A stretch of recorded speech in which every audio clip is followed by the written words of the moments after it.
Yang Bapak Salim yang soal nanti akan hadir, yang kami hormati, akan dibaca potensi nilai tambahnya.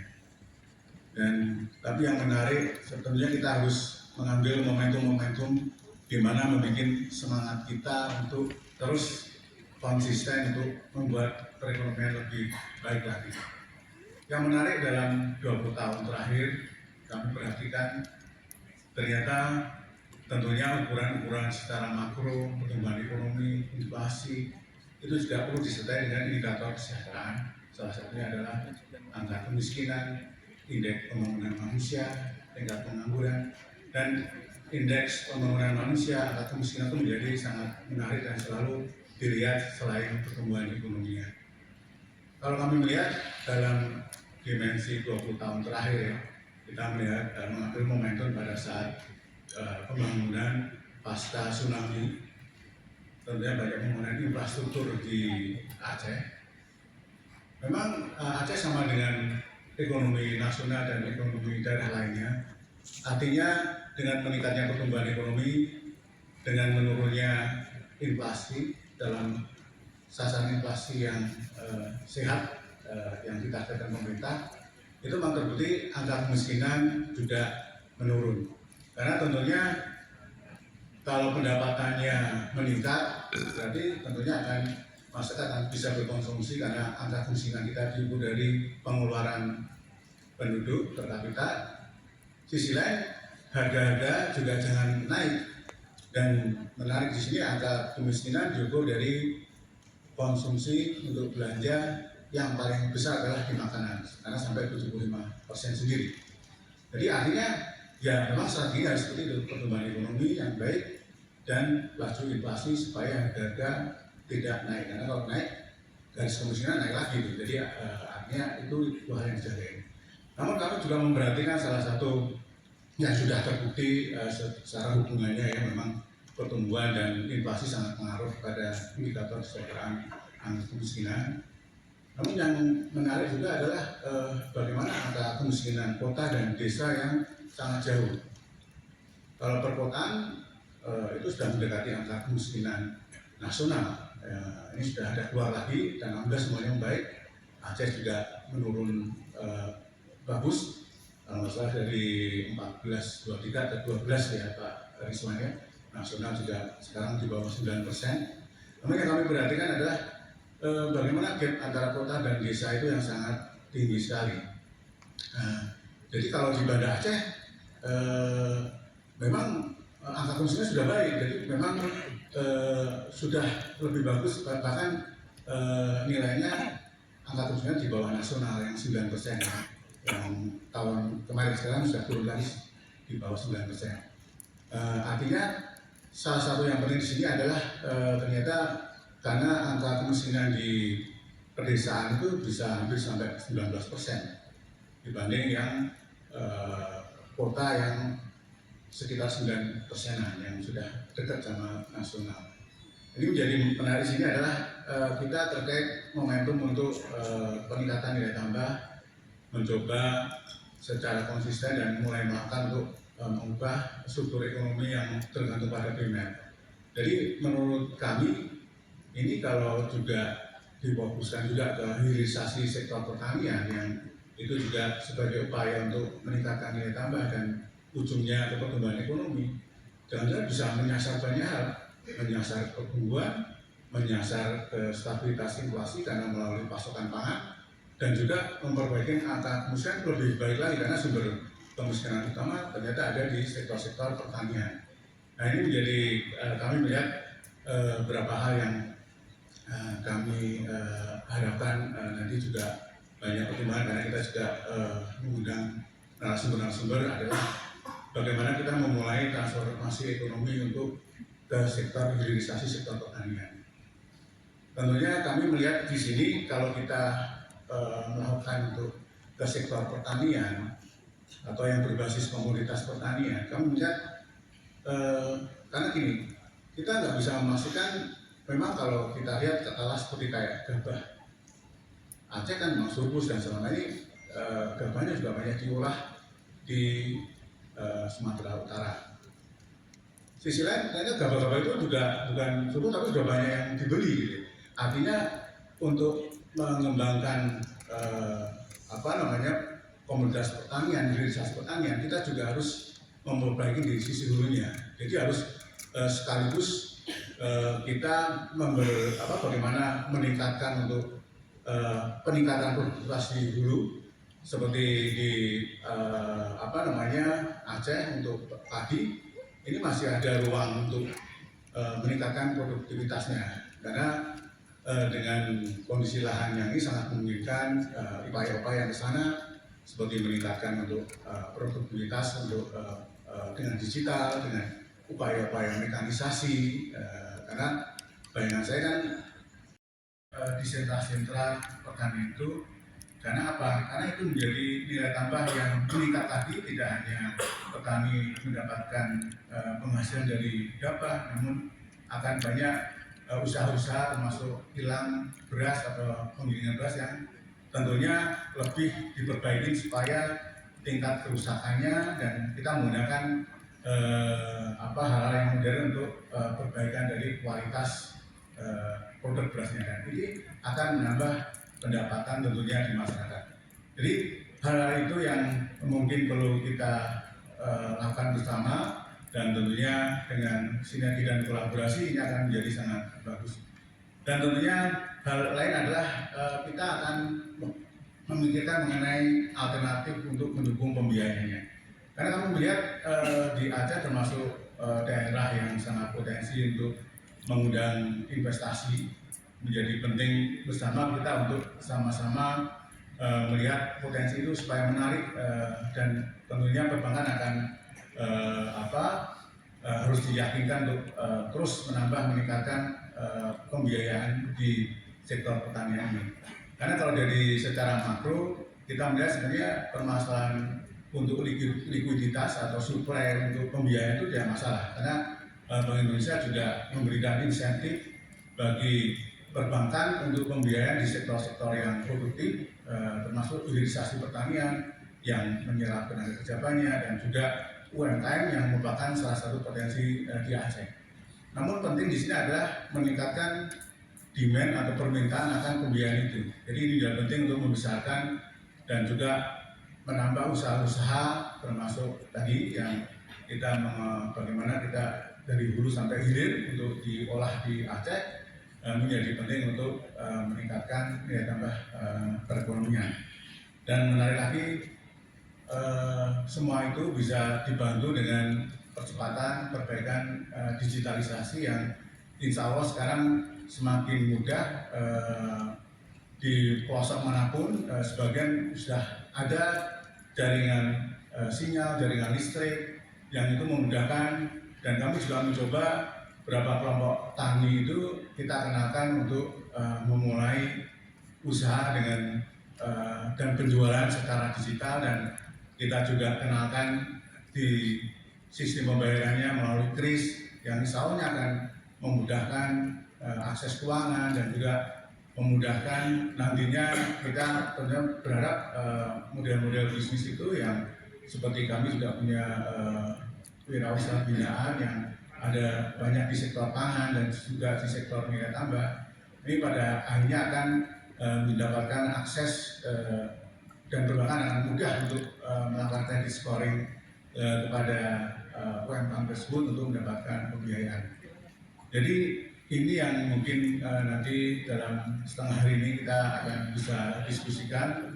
Semoga insya Allah dengan kita sinergi kolaborasi dan tentunya sama-sama melihat strategi yang paling tepat untuk meningkatkan indikator ekonomi maupun kesejahteraan masyarakat ini akan menjadi sangat efektif ya.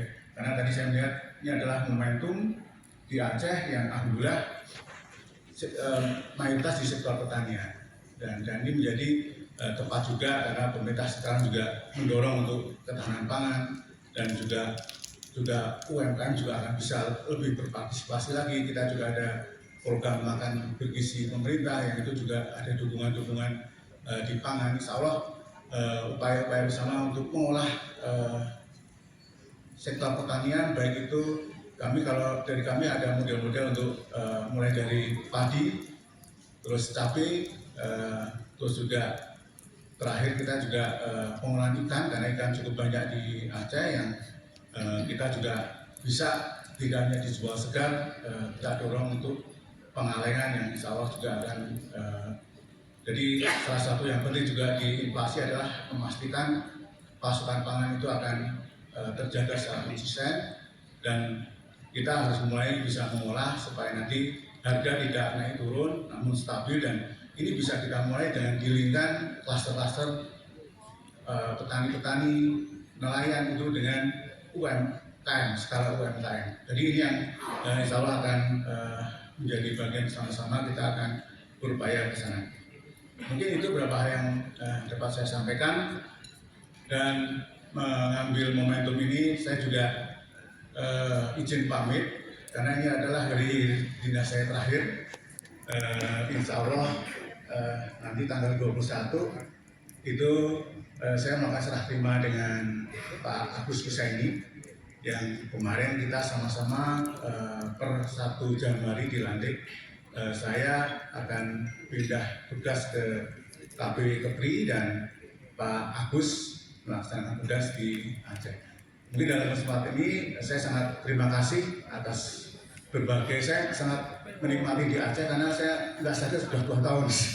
Ternyata 2 tahun udah di Aceh. Alhamdulillah tentunya banyak capaian-capaian yang kami sangat apresiasi Pak Sekda dan tentunya dari Bapak Bupati, Wali Kota yang jelas terasa itu Pak.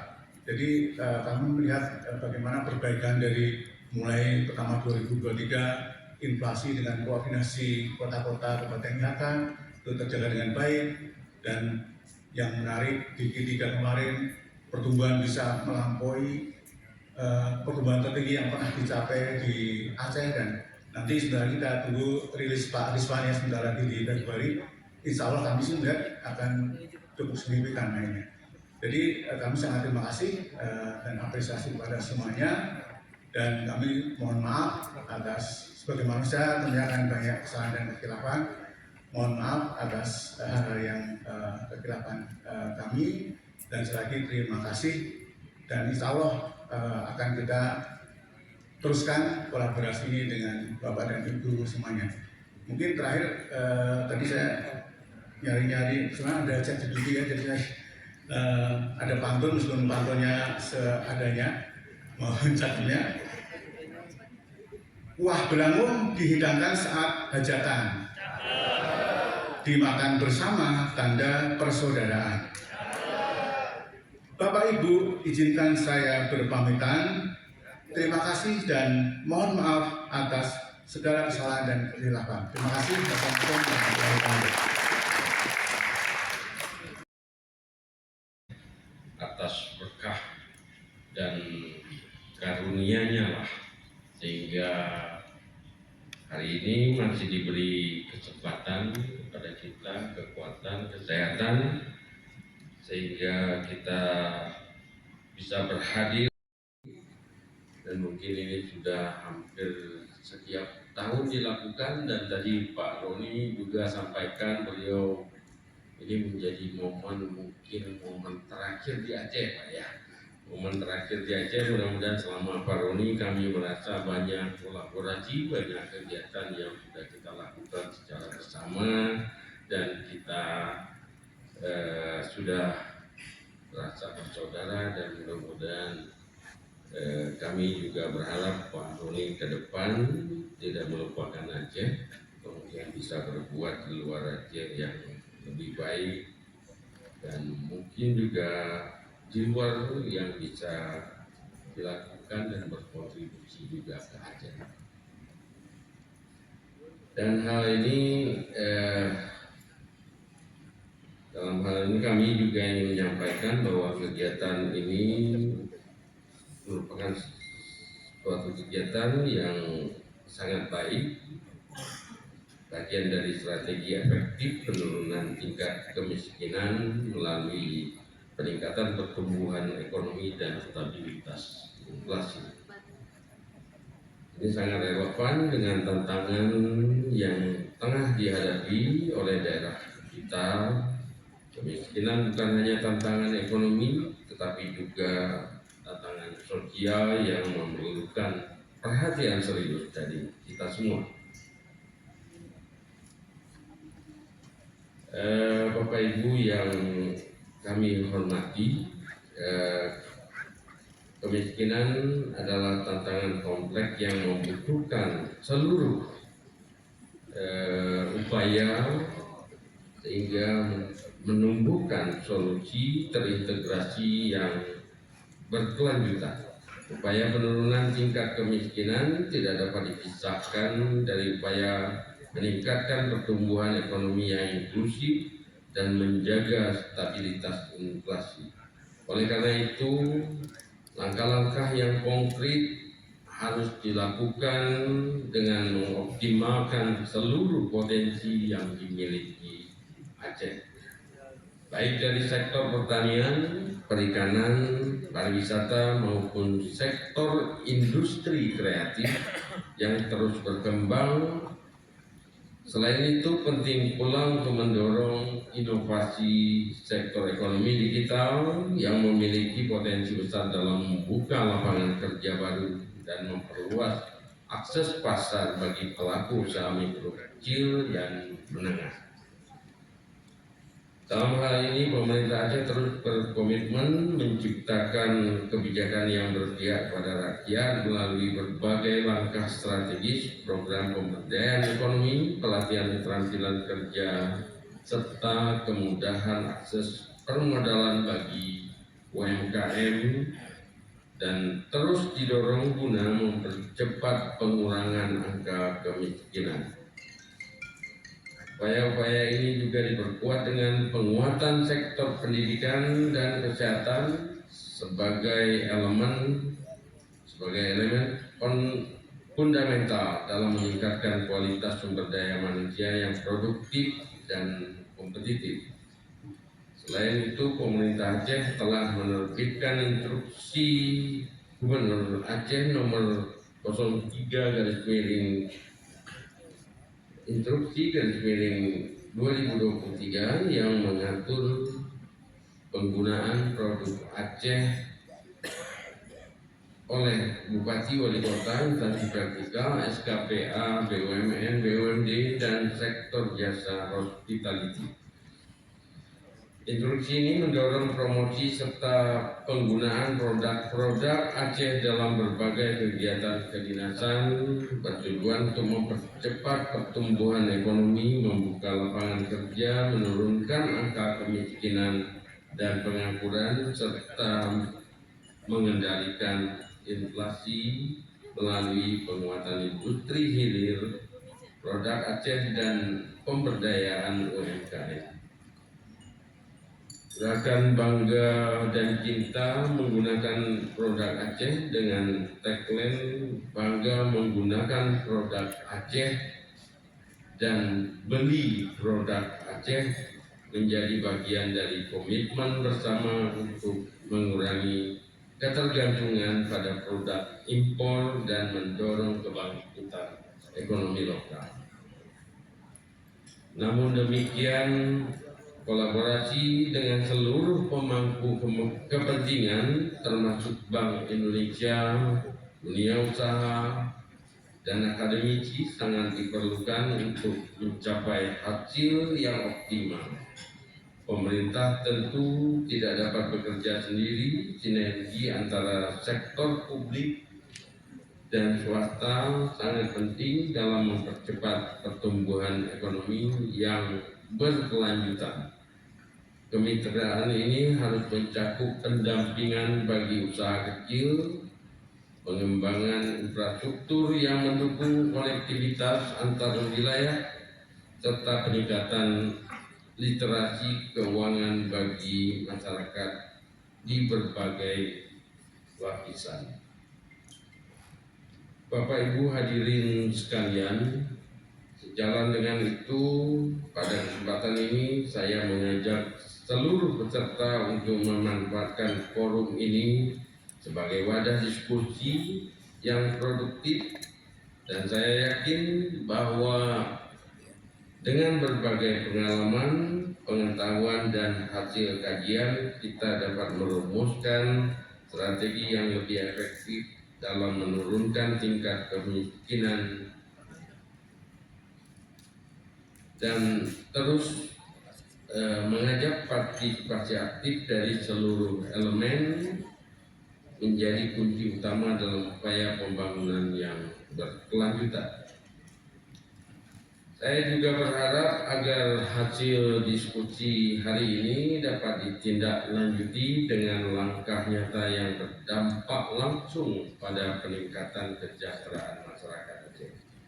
Hasil dari Aceh Economic Forum ini hendaknya dapat menjadi bahan rekomendasi yang konkret bagi kebijakan daerah di hari depan. Marilah kita bersama-sama membangun Aceh yang lebih sejahtera dengan pertumbuhan ekonomi yang lebih kuat dan merata, sekaligus memastikan bahwa hasil pertumbuhan tersebut dapat dinikmati oleh seluruh lapisan masyarakat tanpa terkecuali. Insya Allah dengan semangat kebersamaan dan kolaborasi yang kuat, kita mampu membawa perubahan positif bagi masa depan Aceh yang lebih baik. Bapak Ibu hadirin yang saya muliakan,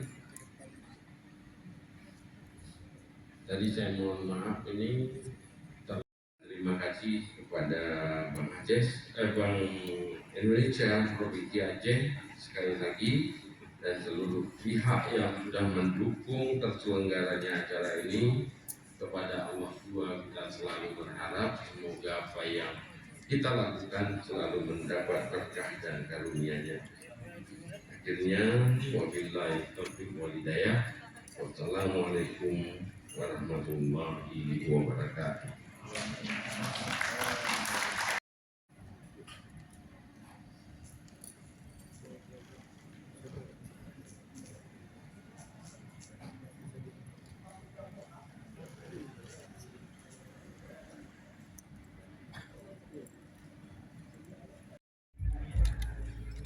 Oke, 1, 2, 3. Oke.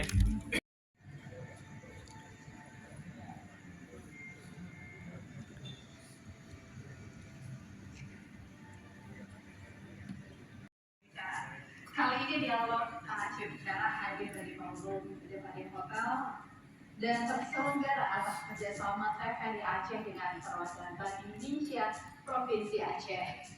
Dan pemirsa, Aceh Bicara kali ini hadir yang merupakan rangkaian Aceh Economic Forum atau AEF Januari 2025 yang mengangkat tema strategi efektif penurunan tingkat kemiskinan melalui peningkatan pertumbuhan ekonomi dan stabilitas inflasi. Bersama dengan narasumber yang akan saya undang langsung bergabung bersama saya. Sudah hadir Profesor Dr. Insinyur Bustanul Arifin MSc. Beliau adalah Guru Besar Ilmu Ekonomi Pertanian Universitas Negeri Lampung.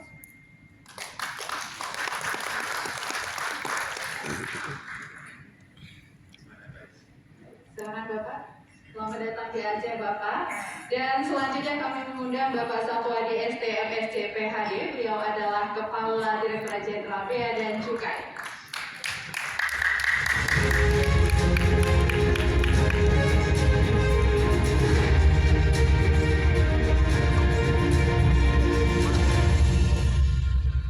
Dan selanjutnya Dr. Ahmad Rizwan SSI MP, Kepala Badan Pusat Statistik Provinsi Aceh.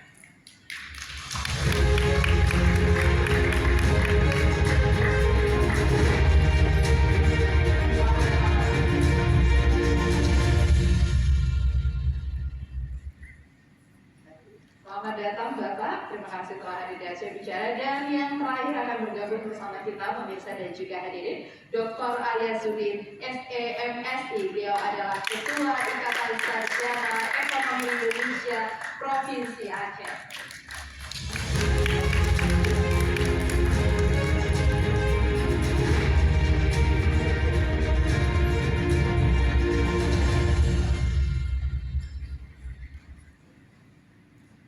Kami persilakan pada Profesor untuk memberikan penghormatan pada pemirsa dan juga hadirin di sini. Tapi sebelum saya ingatkan ini, Prof, kita punya waktu terbatas. Bukan saya yang batasi ya, Prof. Mungkin itu yang belum terjadi, sehingga efektivitas pengentasan kemiskinan masih banyak terkendala. Betul, pertanyaan basis landasan dari ekonomi Aceh, kita nggak mungkin melupakan BI, kayaknya memang perlu bekerja sama untuk memodernisasi, kalau boleh saya sebutkan ya, di sektor jasa, pariwisata, dan jangan-jangan konsumsi naik oleh masyarakat dan oleh pemerintah, Bitcoin itu menolong sedikit. Betul saya, no question about that ya. LPP lewat catatan atau oklah lah namanya untuk produk-produk pemerintah ya. Teknologinya sekali lagi belum. NTP naik, NTP nilai tukar petani, walaupun kita sering berdebat, NTP bukan refleksi dari kesejahteraan yang sebenarnya, karena dia lebih banyak pada rasio, Bapak Ibu sekalian, tapi sudah lumayan, tapi tidak mampu untuk tadi menarik kemiskinan. Coba next, takut keburu next. Nah, Jakarta atau pemerintah Presiden Prabowo ini, kabinet merah putih ini sudah punya cita-cita. Bapak Ibu sekalian, saya catat baik langsung maupun tidak langsung, Mbak Ida, 4 dari cita ini, 8 ya, 4 ini berhubungan dengan pertahanan dan pangan. 1 yang kadang kita salah mengartikannya, dia kasih titik-titik saya ambil yang poinnya, mendorong kemandirian bangsa melalui swasembada pangan, energi, air, ekonomi kreatif. Jadi Bapak Ibu sekarang mohon betul-betul diresapi, swasembada bukan tujuan. Swasembada adalah cara untuk meningkatkan kemandirian bangsa. Swasembada bukan belum mampu meningkatkan kesejahteraan petani atau menangani kemiskinan. Produksi naik, tapi nanti kesejahteraan petaninya adalah lagi. Yang kedua adalah memperkuat pembangunan sumber daya manusia. Ya, sains, kesehatan, teknologi dan lain-lain. Indeks pendidikan aja tinggi, ya. Mungkin kita sedang tinggi pendidikan, produksinya oke, tapi kan masih miskin gitu kata Mbak Ida kan.